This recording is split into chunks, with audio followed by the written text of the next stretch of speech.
Welcome to a new lesson of Adobe Lightroom. This is the first lesson of Adobe Lightroom where we are going to know all about Lightroom and also some of the basic features that you're going to learn in Lightroom. Thus, that means knowing about the interface and knowing all about Adobe Lightroom. So first off, when you start using Adobe Lightroom, you will see when you open it up, it will pop up or open an interface like this. And this is all of, all the tools, and all of them are going to appear over here. But if you want a different type of interface where you want to work on, click on View or Windows, and from there, select the type of interface you want to use. Then you will be able to get through. You can see grid style option, then loop option, loop overlay, and all of those. But before that, let's go through each and every lesson, and then later on we will also show you about the tabs. So you might also think that the tabs look a bit like old school and old-fashioned, but it allows you to go through each and every of the tools which you essentially need, so you don't have to worry about it. Okay, so let's start by knowing what Adobe Lightroom is. Adobe Lightroom, officially known as Adobe Photoshop Lightroom, is a piece of image organization and image manipulating software developed by Adobe Inc. As part of the Creative Cloud subscription family, it is supported on Windows, Mac OS, iOS, Android, and tvOS, such as Apple TV. Now, we will know what Adobe Lightroom is used for. One of the Lightroom's most important feature is image management. Many photographers begin the editing process with Lightroom because it excels at handling large amounts of photos, so you can get more work done more quickly. You can effectively organize, manage, and find photos in library-like catalogs such as this. You can see all of them are over here. Attributes, text. You can organize them however you want. So now you might think that what is the difference between Photoshop and Lightroom? And most of the people will say Photoshop is better. Okay, so we are also going to give you a brief about it. Unlike Photoshop, which caters to a variety of creative discipline, Lightroom is specifically built to effectively handle a professional photographer's workflow from photo management to finishing touches. You can choose between Lightroom and Adobe Photoshop Lightroom according to your desire. Now you might think that which is better, Lightroom or Photoshop? The main difference between Lightroom and Photoshop in comparison is that Lightroom is faster and better suited for a photographer's workflow when compared to Workshop, which is superior for finer and quicker image editing than Lightroom. Okay, so why are you going to use Photoshop Lightroom? The advantages of using Lightroom is that the develop module where you edit your images is organized in a linear way, so you can simply work your way down to the different adjustments, tweaking your photos to get the look you want. Photoshop doesn't have a specific linear process since it can be used for all different kind of works. So is Lightroom good for photos? Obviously. Adobe Lightroom is the best photography workflow tool for serious enthusiasts. It's slick and nimble and comes with nearly all the same photo editing tools found in software for professionals. So now we know that Adobe Lightroom or Adobe Photoshop Lightroom is easy to use. It works just like your phone editing apps, so it shouldn't be challenging to master. Thus, it means it is flexible. So let's start by knowing all the interface in Adobe Photoshop Lightroom. Let's start off by knowing all of the different sections in Adobe Lightroom. So in this lesson, I'm only going to show you about the interface. So you can see that there are a couple of these interfaces, tabs, ribbons, and all of those. And you can get through each and every one of them without getting into hassle.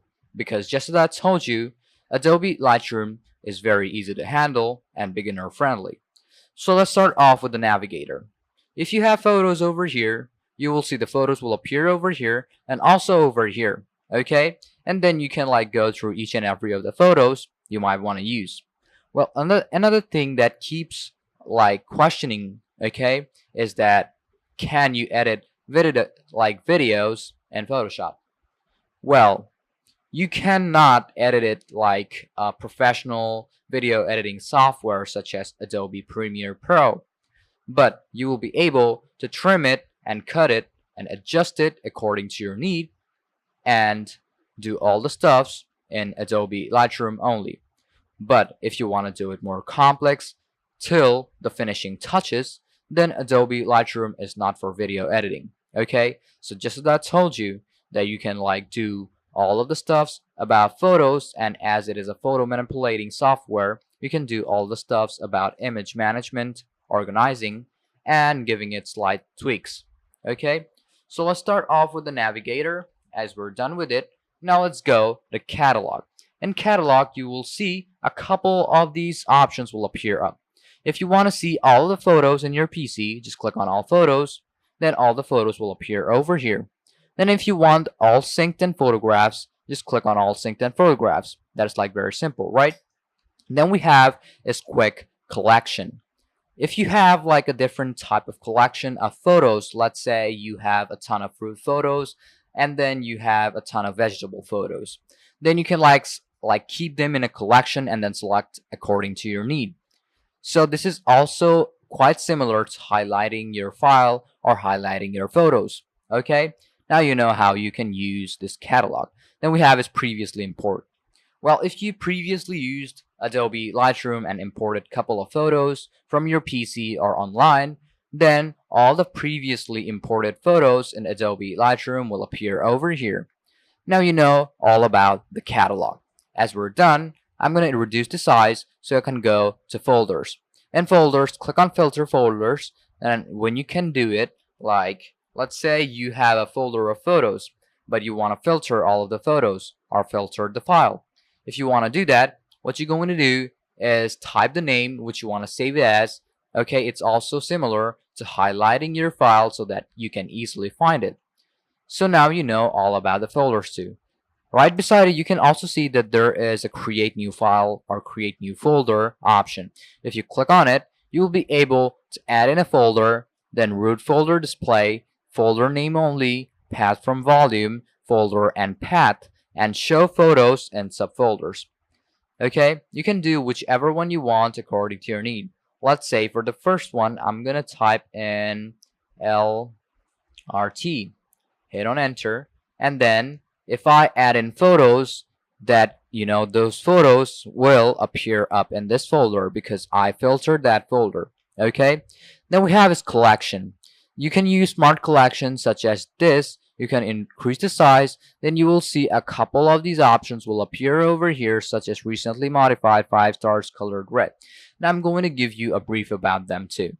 Filtered connection is, or filtered collection is a type of attribute or a type of filtering method Adobe Photoshop Lightroom is going to use. Let's say you are going to rate a photo to be 5 star, 4 star, 1 star. Okay, it's going to be 1 to 5 stars. Okay, then you can find out those according to your need. Well, I'm going to show you all about the examples later on in this lesson or later on in this course. But for the first lesson, I'm only going to give you all about the interface of how it actually works. And as this is a beginner friendly or a total beginner essential Adobe Lightroom Classic course, then I'm obviously going to show you all about the interfaces and how you will work on it. Okay, then we have a smart collection. Colored red, 5 star, past month, recently modified, video file without keywords. So first one we have is colored red. There are a couple of colors you can also put. So let's say you filtered a photo to be red, okay? Not like filtering or changing the effect to be red, but filtering the photo to be red to categorize that data or categorize that photo, okay? Then let's say if you categorize that photo to be red, then you can find it on color red. If you categorize it to be 5 stars, then you will find the 5 stars photos over here. Then the past month or the imported photos or the imported filtered photos from the past month will appear over here. Recently modified photos will appear over here. Video files will appear over here. And the photos or videos without keywords are going to appear over here. Then we have, as we're done with collection, it's going to be publishing service. So if you want to publish your work or your project or photo or video anywhere you want, let's say you want to publish your service and hard disk. Okay, most of the people do that, but there are a couple of people who want to like publish it on Adobe Stock, Flickr, and if they want more, they click on Find More Service Online, and then they do this, that this interface will open up in your web browser, and you will see a couple of methods of how you can publish your work, as you can see right now. You have beauty, retouching, splendid, iconic, and all of those. You can go through each and every one of them on how you'll be able to publish them. Well, as you can see, an example that they also have published their work and people are actually buying it from their websites. Okay, so that is like very simple. If you want to publish it and also want to sell it at the same time, then you can use more publish option, and then you'll be able to publish them according to your desire or according to your need. So now on the left side, we are done with all of these catalogs. There is also a plus sign and also a minus sign. Okay, you can delete your collection and then add in your collection according to your need. Then we also have the same information or same tool of import and export. If you want to import your photos from wherever you want, click on import photos, and if you want to export it, then click on export photos. Then let's go to the library filters.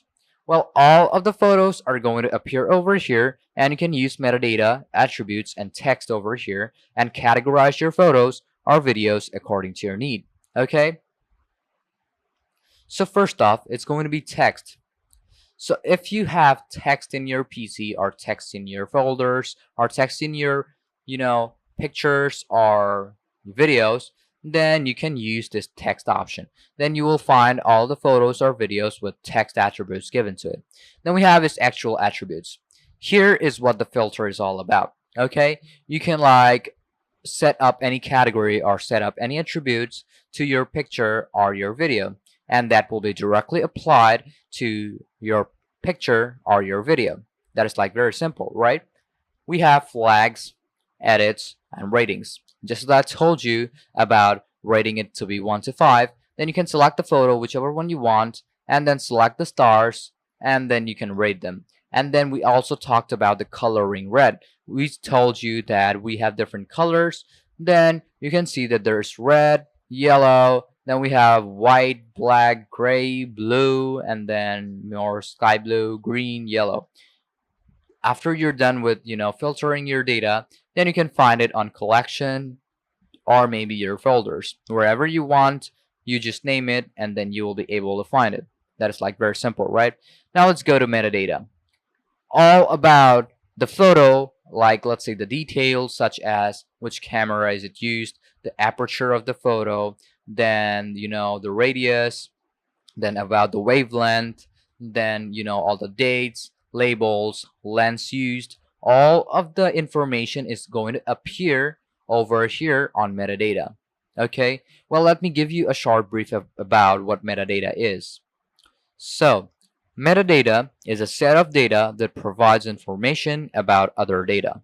Metadata contextualizes other data, providing information such as when and how it was gathered, okay, which makes the data easier to find, understand, use, and manage. So as Adobe Lightroom is a photo manipulating software and a really good software for photographers to organize them and give it final touches or tweaks, okay, so metadata is like very important. They can select whichever photo was selected on or like clicked on a specific lens, then on a specific camera, specific date, or specific label. Okay, so Adobe Lightroom has all of the information and all of the tools to categorize that data for you and organize it for you very simply. Now let's go to none. If you click on none, you will see nothing will appear over here and all of your photos will directly be visible over here. So you don't have to worry about much in Adobe Lightroom and take much hassle on organizing your data, because organizing your data in Adobe Lightroom is like very simple and not that challenging. So you don't have to worry about it. Then we also have this option of filter off and on, camera info, default columns, and all of those. Select the ones which you actually need and then you will find out your photos according to your selected items or selected options. Now, let's go to the tabs over here are also ribbons. We have library, develop, the map, book, then slideshow, print, and web. So let's start off with the library, okay? Or we can also use this for a later purpose, such as showing you the develop, the develop tool or the develop ribbon in the next lesson. So you will be able to get all of what I'm saying in this lesson. So let's start off with the library. In the library, you will find a couple of tools on the right side, such as histogram, quick develop, keywording, key list, and metadata. And later we have comments, and then we also have the same options of rating your content or rating your photos and videos. And then at the bottom is this section where you can like edit in your data, and also if you want to see more of these options, you can like hide it and edit your photos or videos more simply. Let's say you have a ton of photos over here, then you can edit it or organize it according to your desire. Then we also have double panel. If you want to go to the second panel, just go to second panel. If you don't want to use the second panel, just click on it again and it will disappear. Then we have is categorizing according to squares, then left and right, then the collection, then the photos. Then we also have grid view, then we have loop view, which is already on. Then we have XY, compare X and Y. Then we have a survey view. You can also turn it on by N, clicking on N, which is a shortcut key. Then we have is people. Well, I'm also going to show you all of the examples of all of the tools. So I'm going to skip all the examples right now so that I can show it to you with examples later on in this course. Okay, then we have is painter. If you want to paint your photo or video, you can use this tool. Then we have is sort direction, which is also a type of filtering your data. You can sort it from A to Z or 1 to, increasing or decreasing according to your desire. You can see it according to your desire, Z to A, and everything will be done by Adobe Lightroom. Then we also have capture time. You can also select whichever one you want according to your desire, and then you will find out that the specific type of files which you are searching for will appear over here. So we are done with all the interface on the left side and at the bottom. Now let's go to histogram. Well, the wavelength of each and every photos and videos is going to appear over here. Okay, you can like use curves to like change the values and change the histogram of it. But in just short brief, the wavelength of the photo will appear over in histogram. So we are done with histogram. Then we have is quick develop. In the quick develop tool, there are a couple of these tools which you can use, such as saved preset, white balance, tone control of exposure, clarity, and vibrance. And if you don't want any of those, you want to go back to the default self, you also have the reset option over here. Well, it's grayed out right now, but I'm also going to show you each and every of the features later on in this course. Then we have is keywording. In the keywording tool, there is a way of how you can keyword your list of data or your data which you have, such as your photo and your videos. If you want to add in keywords, just click on this option and this option will appear up. Then you can keyword any of the file you want to use. Then we also have keyword suggestion and keyword set. You can use whichever keyword you want to use and that will appear over here. And if you want like online suggestions which you want to use or which you used previously, then it's going to appear over here. So we are done with keywording too. Then we have is keyword listing. If you want to filter your keywords into a list, then you have this option of keyword list. Now we have is metadata. You can like select on the metadata, whichever one you want about all about the photo or video, and then select it according to your desire. Okay, so we are done with this too. And lastly, we have comment. Let's say you want to add in something according to your perspective, so a comment is needed. So you can use this option of comments so that when you pass it to the other person or the person who is going to view it gets the comment and gets the message. So you can add in comments to in a specific photo or a video. So we are done with the library tab and about a small brief about Adobe Lightroom. Okay, so we are done with this lesson, and in the next lesson I'm going to show you about the develop tab in Adobe Lightroom. So hope you understood everything in this lesson, and thank you for watching this video.